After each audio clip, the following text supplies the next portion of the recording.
J'ai rien compris. Franchement, c'était pas loin. Ah oui. Quoi? Franchement, presque. Bonjour et bienvenue dans ce nouvel épisode de Franchement presque. Je suis Magali et je suis en compagnie de... Marie. Je suis blasée à chaque fois. Ça me fait penser, tu sais, au répondeur, tu sais, où tu fais... C'est clair, c'est la famille. Coucou, ouais, vous êtes clair. sur le répondeur de Mathilde et Jérôme. C'est clair. Ouais, bon, pardon, on essaiera de trouver des meilleurs lancements, mais là, on se remet dans le game écoute. Et on n'a pas nos repères, mais ça va venir. Vas-y. Voilà. De toute façon, on n'a jamais prétendu que ce podcast était de grande qualité. Oh, et... Oui, bon. Et si vous écoutez ce podcast pour la première fois, donc le principe, c'est que chaque semaine, on sort un épisode d'une conversation qu'on a, Marie et moi, sur un thème. Ce mois-ci, on est sur le thème du paranormal. Marie m'a déjà raconté une histoire sur les 2 précédents épisodes et maintenant, c'est moi qui vais lui raconter mes histoires. Et alors, comme moi, j'ai pas beaucoup d'histoires paranormales, c'est-à-dire qu'en fait, je ne crois pas vraiment à tous ces trucs-là. Et donc, c'est vrai que moi, quand je vois pour moi, c'est des coïncidences. S'il y a des trucs hyper chelous qui se passent, en général, j'arrive à me les expliquer de manière rationnelle. Et donc, je pense que c'est pour ça que j'ai pas d'histoire particulièrement chelou à raconter. Ou alors, c'est parce qu'il m'est rien arrivé de bizarre et donc, du coup, j'y crois pas. Enfin, voilà. Mais bon, j'aime quand même beaucoup ces histoires.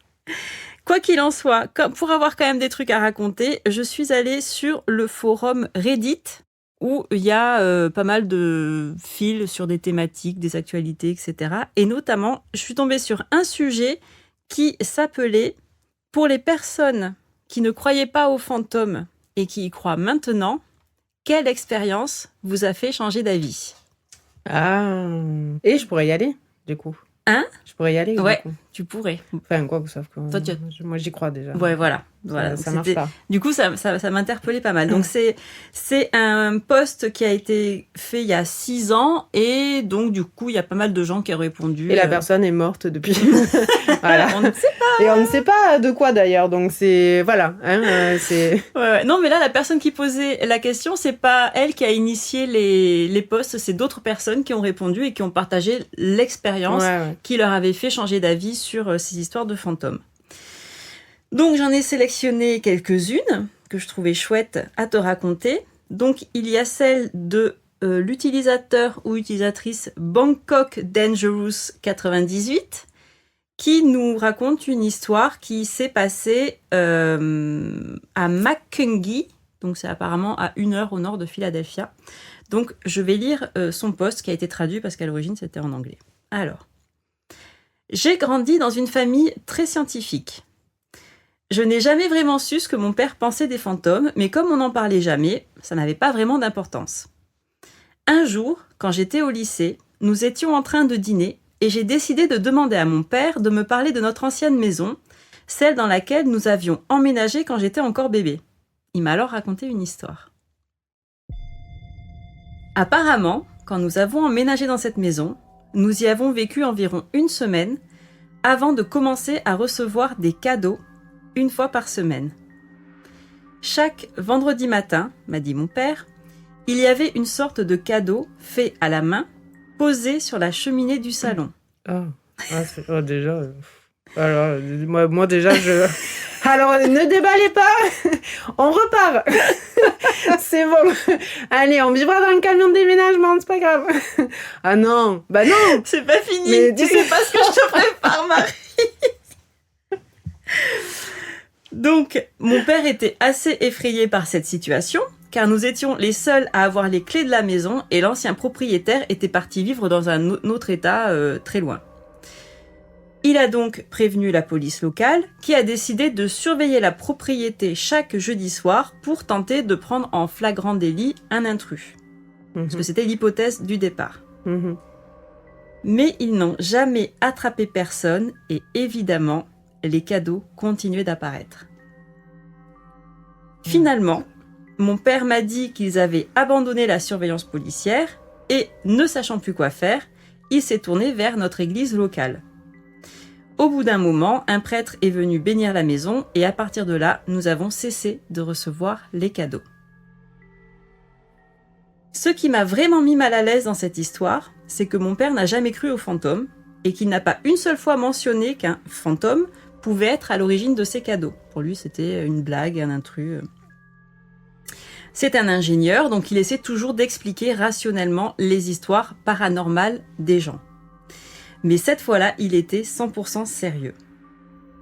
L'un des cadeaux que nous avons reçus, nous l'avons encore, c'est un petit traîneau en bois avec une peinture représentant un homme, probablement mon père, tirant 2 jeunes enfants, probablement ma sœur et moi, sur le traîneau. Ma mère n'était pas représentée. Nous avons reçu ce cadeau environ 8 mois à 1 an avant que ma mère ne décède d'un cancer, ce qui rend la peinture sur le traîneau encore plus troublante avec le recul. Non, mais en fait, c'est ça. Non, je pense que c'est sa mère qui l'a fait quand elle est après. Mon père ne m'a raconté cette histoire qu'une seule fois et quand je lui en ai reparlé récemment, il a nié me l'avoir jamais racontée. Si je retrouve... son père, en fait. Si c'est son père qui a tué sa mère. C'est son père qui était fou déjà. Bah, en fait, maintenant, il est à l'asile, mais c'est pas grave. Ouais. C'était les premiers trucs. Non, mais déjà, bon, vas-y. Déjà, ils ont gardé le truc. C'est presque fini. Si je retrouve... Pardon, mais déjà, tu gardes pas... Enfin, je suis désolée, mais tu gardes pas quelque chose que... Déjà, tu sais même pas comment c'est arrivé chez toi. Non, mais il y a plein d'incohérences dans cette histoire. Hein, parce qu'il faut savoir que Reddit, c'est des personnes qui écrivent ce qu'elles veulent. Il n'y a aucune vérification ni rien. Donc, y a pas de souci. Je pense qu'il y a quand même beaucoup de mythos et il y a plein d'incohérences dans cette histoire. Fais attention quand même, parce que quand tu dis ça, d'accord. Faudrait pas que tu t'attires, tu vois. Ok, Marie. C'est jamais. Il y a des esprits comme ça qui attendent un peu. Donc, je finis juste, il reste une phrase, le post de la personne. Si je retrouve le traîneau, je posterai une photo. Il est tout petit et semble assez ancien. Et en fait, dans la suite, donc il y a tout le monde qui demande la photo. Et évidemment, il n'a pas retrouvé le traîneau. Sa famille s'en servait de déco de Noël. Qui fait ça? Qui fait ça? Ouais. Et en fait, il pensait que c'était avec les autres décos de Noël. Et du coup, ils ont déménagé plusieurs fois depuis et il ne l'a pas retrouvé. Ouais. Voilà. Mais bon, il y a l'autre truc aussi que moi, je me suis dit quand j'ai lu l'histoire, c'est plutôt que de mettre des policiers dehors, tu les mets devant la cheminée où est censé apparaître le truc. Enfin, je sais pas.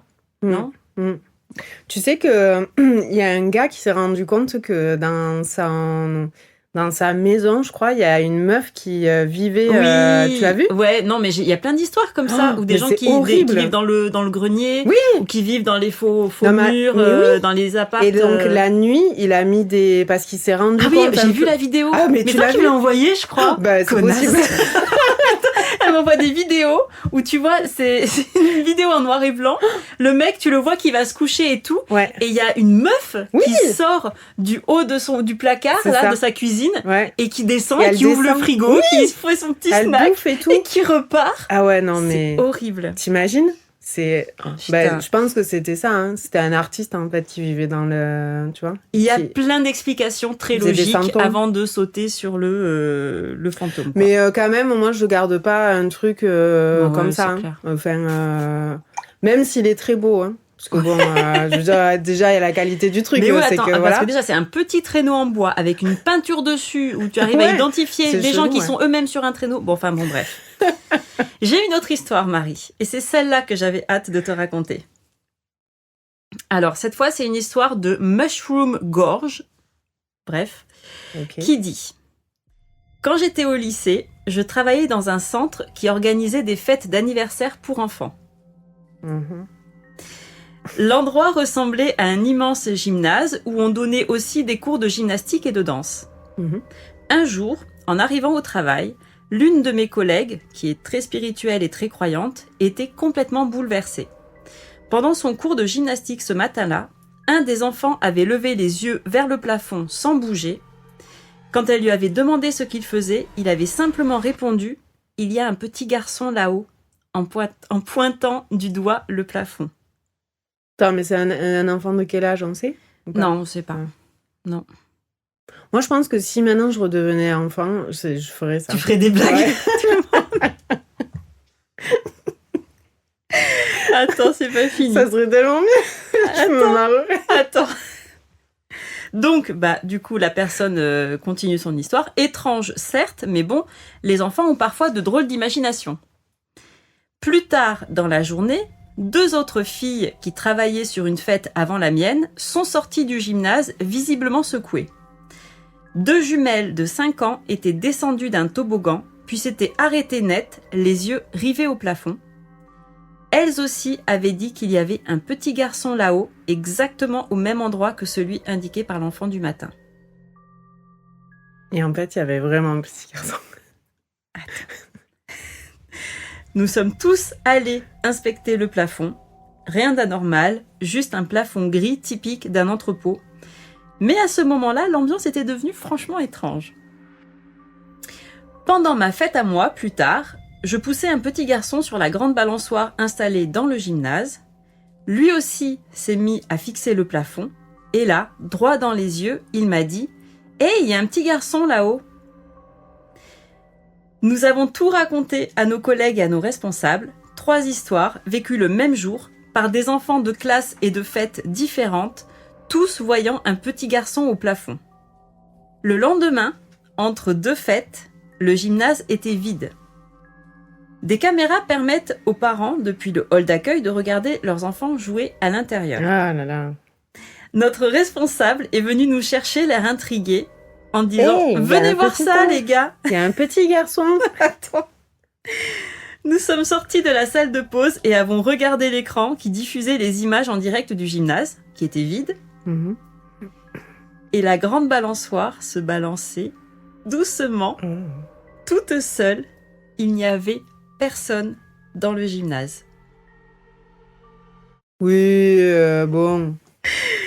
Et donc là, Mushroom Gorge conclut en disant « J'aime penser que ce fantôme était vraiment celui d'un petit garçon qui voulait juste jouer un peu, et au fond, il a peut-être enfin eu son tour de balançoire. » Oh, c'est mignon, mais ça fait peur quand même. C'est flippant, putain. Ah ouais, moi j'ai... Mais attends, comment il y a une balançoire dans un gymnase? Apparemment, c'est un truc comme les, je sais pas, Royal la Toy Kids Kid, et trucs etc. comme ça, là. Machin, ouais, voilà. Où il y a de quoi faire de la gym et de faire des fêtes et des trucs comme ça. Et il y a des installations à l'intérieur. Non, mais tu vois, il y a des trucs comme ça. Moi, je pourrais pas être Non. la nuit, tu vois. Ouais. Non, mais c'est vrai, hein. Mais oui. Genre, tu sais, même dans un musée, tu vois, je pourrais pas faire ça. Être gardien, là, dans un musée. Ça me ferait trop peur, hein. Je pense que je ferais en plus tu vois, parce que si je croise quelqu'un, je pense que j'aurais le réflexe d'envoyer une patate et du coup de taper. C'est toujours la solution pour Marie quand elle sait pas, quand elle est surprise, elle tape. Bam. Elle réfléchit après. Écoute, mais d'abord elle tape. Si t'es un fantôme, voilà. Au moins on est fixé. Il y a pas de, tu vois, tu sais pas, t'es là, tiens, il y a un enfant là-haut. Bah au moins. Bim. Voilà. Bim. Voilà. Là, tu après, sais. tu fais pardon. C'était un enfant. Désolée, j'ai eu un mauvais réflexe. Je suis un peu tendue en ce moment. Ouais, mais au moins, voilà. Non, mais c'est vrai, hein, franchement. Bah, mais moi, je pense que... oui, c'est sûr. Mais moi, je suis sûre que ça existe. Non, moi, je suis... Ah, si. Ah là là, quelle horreur. Je savais que ça allait te plaire. Mais j'ai encore une histoire. Non, mais en plus, c'est terrible, hein, parce que moi, j'ai les images, là. Oui, mais moi aussi. Moi aussi. C'est très bien raconté. J'ai choisi quand même des histoires qui étaient bien racontées. Je vais pas dormir après. Alors, dernière petite histoire. Après, j'en ai une plus grosse, Allez. mais que je prépare pour le 2e épisode. Voilà. Alors, dernière petite histoire. Donc, c'est LXXXXX qui la raconte. Ok. Combien de X? Il y en a 5. Ok. Je vois quand même pointilleuse. Voilà. J'ai mes sources. On point. Franchement, je peux citer mes sources. C'est carré dans ce podcast. Ouais. Donc, je commence. J'avais passé la nuit chez un ami. Vers 3h du matin, je me suis réveillée en entendant une femme en train de pleurer juste derrière la porte de la chambre. Oh. J'ai d'abord pensé que c'était sa mère, peut-être en train de se disputer avec quelqu'un de la famille. Du coup, je me sentais surtout gênée, mais pas effrayée. Mais les choses ont commencé à devenir plus intenses. À un moment, elle s'est mise à crier « 7 $? Tu as fait ça pour 7 $? » Et plus elle criait, j'ai l'impression d'être Christophe Ondelat, genre « 7 $? You did it for 7 $? » Bref. Et plus elle criait, plus sa voix montait dans les aigus. À un moment, je me suis dit que j'allais peut-être devoir intervenir avant que quelqu'un ne se fasse mal. Alors je me suis levée, j'ai marché jusqu'à la porte, j'ai attrapé la poignée, je l'ai tournée, et au moment où j'ai ouvert la porte, silence total. Chaque son que j'avais entendu s'était éteint d'un coup. C'était comme passer d'un champ de bataille de la Seconde Guerre mondiale à un silence si absolu qu'on aurait pu entendre une souris péter. Dans le texte. T'as traduit. Je n'ai fait que traduire. Ouais. Et ouais, vas-y. Ok. Dehors, toutes les lumières de la maison étaient éteintes, personne n'était réveillé, rien. Je ne peux toujours pas expliquer ce qui s'est passé cette nuit-là. J'ai réveillé mon ami et il m'a raconté qu'il avait déjà vu une femme vêtue d'une robe blanche monter les escaliers. Oh. Il avait cru que c'était sa mère, mais comme elle ne lui répondait pas quand il l'appelait, il l'avait suivie. Oh, mais ça va pas ou quoi? Mais tu fermes ta porte, c'est tout. Mais quelle idée. Non mais quelle idée. Non mais n'importe quoi. Aucun instinct de survie, qui ces êtes-vous? gens. Mais bien sûr, tu vois là, bah, typiquement, tu voilà, tu Ouais. tapes, hein, bah, au moins tu sais. Voilà. Voilà. Mais suivre, ben vas-y, va mourir, vas-y. N'importe quoi. Tout ce que tu franchement. mérites. Mais oui, ben bien sûr, là c'est la sélection naturelle, excusez-moi, mais... Ah tiens, qui je vais suivre cet inconnu qui est dans ma maison. Ben voilà. C'est quoi? Mais bon, bref, donc il la suit.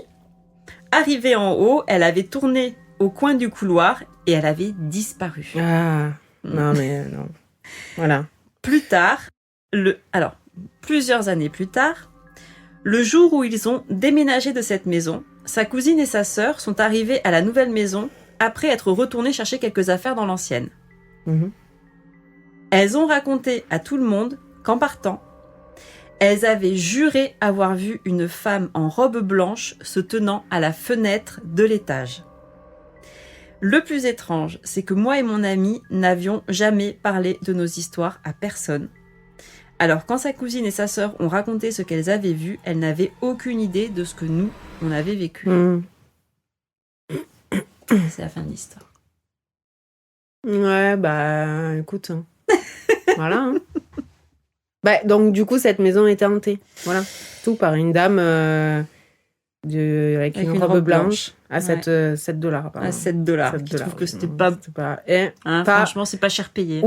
Ouf quoi. Ouais. Les coutures sont pas Non, top vraiment, et on c'est- comprend du coup. Voilà. Voilà. Donc, du coup- Vinted. Voilà. Et attends, ça se trouve, elle reste bloquée cette pauvre dame Ouais. à cause de cette histoire quoi. Ouais. Et Alors personne que, pour l'aider. Voilà. Alors que franchement, pour une pauvre robe à 7 $, Ouais. et ben voilà, tu peux pas aller vers la lumière quoi. Non. C'est bien dommage quand même. Quand même, on se rend pas compte Ouais. de ce qui nous retient. Putain, mais franchement, moi j'aurais les boules hein, quand même devoir rester. Parce que pour moi, ces gens qui restent là, tu sais, c'est comme quand toi tu rêves et que tu bugs en fait. Tu sais, des fois tu fais des rêves en fait où tu bugs, tu sens que ton Qui n'ont cerveau. aucune logique. Oui, Ouais. voilà. Et donc du coup, pour moi, ces gens, je me dis, ils doivent rien comprendre en fait. Tu sais, ils doivent être là en boucle à essayer de résoudre un truc complètement, voilà. Ouais. Et encore une fois, je réitère mon appel. Ce n'est Moi, j'allais pas dire, du tout une invitation. Moi, je hein. crois que ça y est, là, tu es prête. Non, t'as non. parfaitement compris Pas du la tout. psychologie du fantôme. Non. Je pense que... Mais en tout cas, voilà, moi je me dis, les pauvres, c'est tout ce temps-là où tu dois bugger, là, essayer de comprendre un truc, voilà, et en fait, t'as juste pas, tu vois, il te manque un morceau d'histoire, en fait. Tout simplement. Mais ça se trouve, 7 $, voilà, on sait pas, la robe était peut-être pas finie. Peut-être. On sait pas. On sait pas. C'est pour ça que elle est pas Je ouf. sais pas. 7 $, tu as fait ça pour 7 $. Alors, Ah, peut-être qu'elle parlait à la dame qui devait lui faire sa robe et qu'elle a dit attends, pour 7 $, t'as fait que ça Meuf, excuse-moi, mais Remboursé. ouais, remboursez-moi quoi, parce que franchement, je suis pas, voilà, ouais, je sais pas. Bon, écoute, On ne le saura jamais. À en moins tout cas, de se moi, rendre, j'irai pas de lui chercher. demander, ouais. Non. Ouais. Non, moi Mais non plus. est-ce qu'on peut retracer cette maison où elle est, parce que Ah, j'ai pas regardé eux, s'il y avait dans tu les vois commentaires s'il y avait des gens qui demandaient où elle Bah oui, était. parce que si eux, ils ont vécu des trucs, ça veut dire que les personnes d'après, ils ont vécu des trucs aussi, tu vois. Probablement. Mais c'est intéressant que tu parles de maison, Marie. Allez. Parce que Non, mais ma franchement. prochaine histoire, Ah, c'est terrible ça. mais peut-être que tu connais déjà cette histoire, parce qu'elle a été assez médiatisée dans les années 90 en France. Est-ce qu'il y a eu un film dessus? Non, mais on l'a appelée La maison qui saigne. Ah ouais, je la connais. Ah Ah, putain. Eh ben, on en parlera dans le prochain épisode. En attendant, n'hésitez pas si vous avez des histoires surnaturelles qui vous sont arrivées, etc., à nous les envoyer, à nous les mettre en commentaire ou à nous les envoyer sur Instagram. Marie sera ravie de les lire. Voilà, c'est ça. Allez. Bon, surnaturel ou pas, hein, parce que Ouais. des fois, on peut avoir des... Ouais, des trucs incroyables qui... Ouais. Ça peut. Écoute, Les signes. des signes, exactement. Allez, eh ben, bisous tout le monde et rendez-vous samedi prochain. Salut. Bye bye.